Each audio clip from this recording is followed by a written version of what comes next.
Bro, guys, this scene in JJK was so wild. Like, wait. What?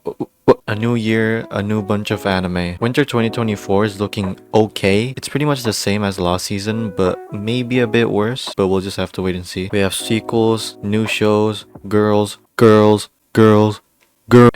ecchi anime. I feel like I haven't watched an ecchi anime in a while. I mean, 100 Girlfriends is basically an ecchi anime. And I guess Mushoku Tensei is an ecchi anime. Besides that, I haven't watched one in a while. And you know, I love me some bazongas. Yes, I am a person who watch a lot of seasonal anime and just anime in general. 2024 is already looking good, but what does winter have in store for us? The most anticipated anime this season, Solo Leveling. I've read the manhwa and I love it. It's just a fun thing to read and watch, hopefully. Just your classic weak MC suddenly getting strong, being overpowered and killing a lot of things. There's a lot of concerns about the adaptation. The only thing that they shouldn't change is the location. Of course, animation wise, it's overall going to look good with some great action sequences. From the trailer alone, some of the action scenes look great and some nice character acting. Although some scenes can look meh, but I have my hopes. You have great action animators that will be working on it, and an action director that can basically carry a show. Yes, an action show needs a good action director, or just an action director. I'm talking to you, Bleach Part 2. I have a sweet spot for A1. I mean, they did make my favorite anime of all time. I've watched a lot of shows by them. Let me just...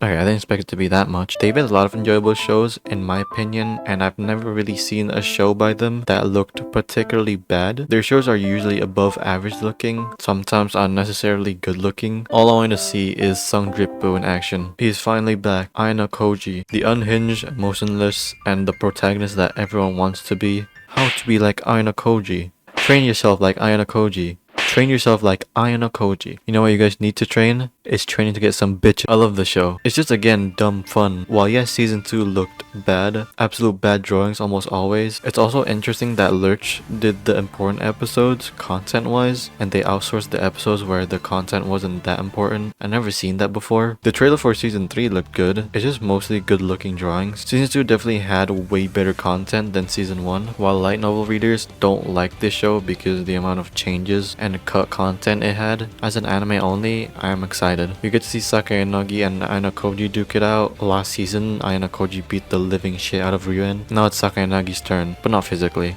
I think. I really want to see Koji's backstory in the White Room, his relationship with Karuizawa, and just being a Chad. I am very spoiled, not really heavy on COT. I want it to be spoiled. I know some scenes and events that's gonna happen that people are hyped about. People are saying there's a T-Rex scene.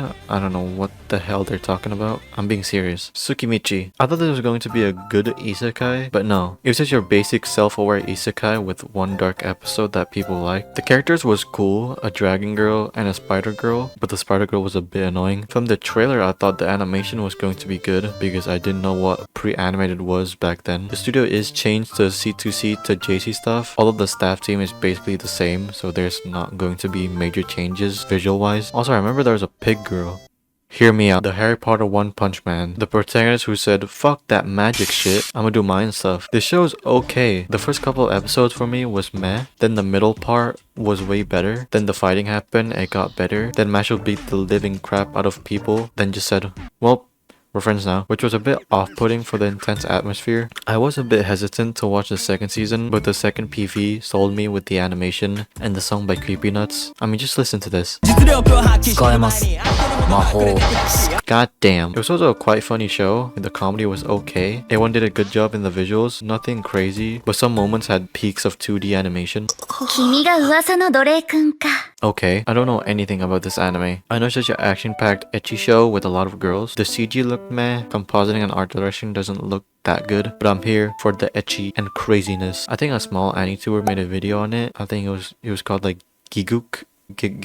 I don't know. The girls looks nice. Hopefully the ecchi / fan service aspect of it is good.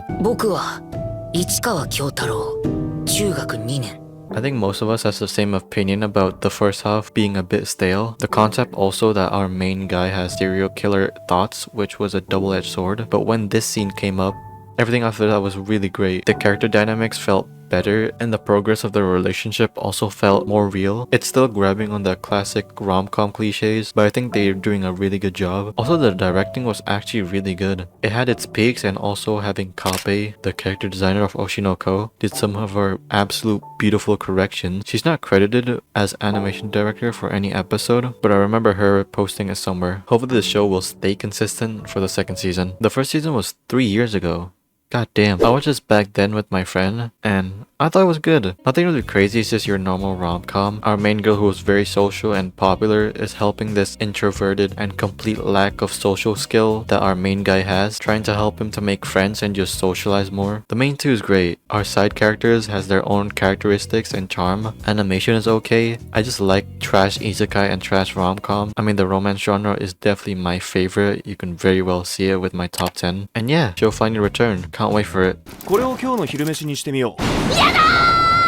Now this is an interesting one. From what I've seen, this is a fantasy show telling us about a party that explored dungeons and eats different and weird foods. But the selling part for me is the show is by Trigger. They don't really do much shows, maybe 1 or 2 every year. They care more about quality. The show was planned to be adapted 9 years ago. Producer Kikushima Kazufumi, I like the author's work from just volume 1, but he said that the manga needs to be developed more, so they just waited until it happened. The director Miyajima also liked the author's work, so when the anime is in production, he wanted to do it justice. Definitely a contender for best animation this season. From the PV alone, there's some really good cuts. Hopefully the Trigger regulars are doing animation for this. There probably are. And my one hope is that Kai Ikarashi is storyboarding at least 1 episode. His work in Heavenly Delusion was unique and carefree. I recently rewatched the Gridman series with my friend, and the 2 episodes by Ikarashi, being episode 9 of Gridman and episode 10 of Dynazenon, are still masterclass performance. His unique ideas, irregular storyboarding work, and his art styles are just a joy to watch. But nevertheless, if the story can keep up with this, which from the looks of it, the manga reading is very good, hopefully it will be a good show. Quick rant for a continuation series. Frieren's Core 2, beginning the first class mage exam arc. Excited to see it. The Apothecary Diaries, great show, interesting world setting, amazing smart main character,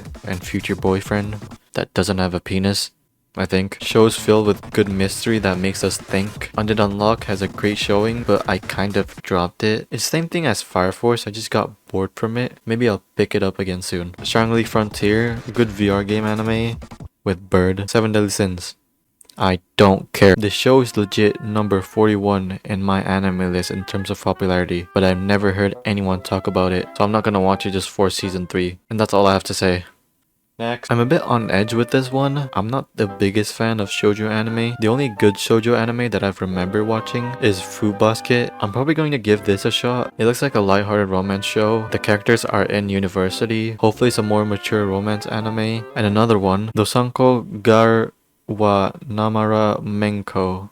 I definitely butchered that. Again, a bit on edge with this one. Another Gyaru romance anime. Last season's Gyaru anime. I really enjoyed it. I don't know why. It's by Silverlink and Blade. The VA list is stacked. The opening is by Masayoshi Oishi. He's also the lead singer for OXT. All we need is that if the character dynamics and interactions are good between our main couple and the side characters too. This could be a dark horse. In a world where humans and android coexist, Rogue is an android girl who's on a mission on Mars with her partner Naomi. The mission is to murder non-artificial humans who are hostile to the government. It's an original show by Bones. The concept and world looks interesting. Animation looks clean. The character design, the 2D mech, and the movements are nice. If they can execute it well, this could definitely well be a dark horse for this season, and also the better looking show for this season. Also, people are saying this is Yuri bait. So, Oroka na Tenshi wa Akuma to Odoru. This show is by... I don't have anything for this show. I just wanted to make that joke. So this is a one-shot before Oda actually wrote One Piece. The director is Sang-woo Park, who directed season 1 of JJK and the movie. And the character designer is Takashi Kojima, one of the more standout animators in One Piece, and also is a veteran. I don't know what the content is about, but I'm hyped for Sang-woo Park to be back directing a show. Can't wait for his action choreograph and direction. And that's probably it. Hyped for the new season of anime, and can't wait for what 2024 Namara has to offer. It's a bit of a different video. I was gonna work on the JJK season 2 thing, but I don't really have time for that. So yeah, probably next week I'll drop that. If you guys like this video, leave a like. If you hate it, leave a like. Comment down below what shows you're watching or what you're hyped about. And yeah, hopefully you guys enjoyed this video. See you guys next time.